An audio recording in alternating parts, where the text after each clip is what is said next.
ഞങ്ങളൊന്നും ഇങ്ങനെയാ, നല്ല പൊരിഞ്ഞടിയാ. അല്ല, നിങ്ങൾ പ്രേമിച്ചതിലാണ് ചോദിച്ചല്ലേ? അതൊക്കെ അതെ. അന്ന് മുതലാ ഞാൻ നശിച്ചു തുടങ്ങിയത്. എൻ്റെ ജീവിതത്തിൽ പറ്റിയിട്ടുള്ള ഒരേ ഒരു അബദ്ധം ഇവളായിട്ടുള്ള ഒളിച്ചോട്ടം. എനക്ക് കുറേ കടമുണ്ടോ. ഇവളെ സന്തോഷിപ്പിക്കാൻ വേണ്ടി ഞാൻ കുറേ കാശും കടം മേടിച്ച് വലിയ കടക്കാരനായി. അന്ന് മലബാർ കോളേജിൽ പഠിക്കുമ്പോഴാണ് ഞാൻ അവളെ ഇഷ്ടപ്പെടുന്നത്. ആദ്യം ഞാൻ അവളുടെ പുറകെ നടക്കുമ്പോൾ എന്ത് ജാടയായിരുന്നു അറിയാമോ. ഞാൻ വിചാരിച്ച് ഈ ജന്മം അവളെന്നെ ഇഷ്ടപ്പെടില്ല. ഒറ്റ ദിവസം കൊണ്ട് എല്ലാം അങ്ങ് മാറി.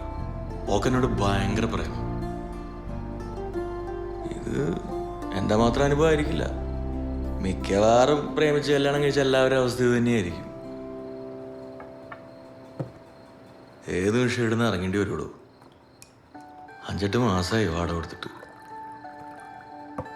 ഇങ്ങനെ പോയാൽ ഞാൻ ആത്മഹത്യ. ഇനി മുന്നോട്ട് പോകാൻ വയ്യടൂ. ചേട്ടാ, അങ്ങനെയും ചിന്തിക്കല്ലേ. അമ്മയ്ക്കാരും വേണ്ടി വരില്ല. എന്നെ ആരെങ്കിലും തല്ലി കൊല്ലും. കോളേജിൽ പഠിക്കുമ്പോൾ പ്രേമമൊക്കെ ഉണ്ടെങ്കിൽ അത് അവിടെ തീർത്തേക്കണം. പുറത്തേക്ക് കൊണ്ടുവരാൻ നിന്ന എൻ്റെ ജീവിതം പോലെ കട്ട പോകുകയാവും. മനസ്സിലായോ?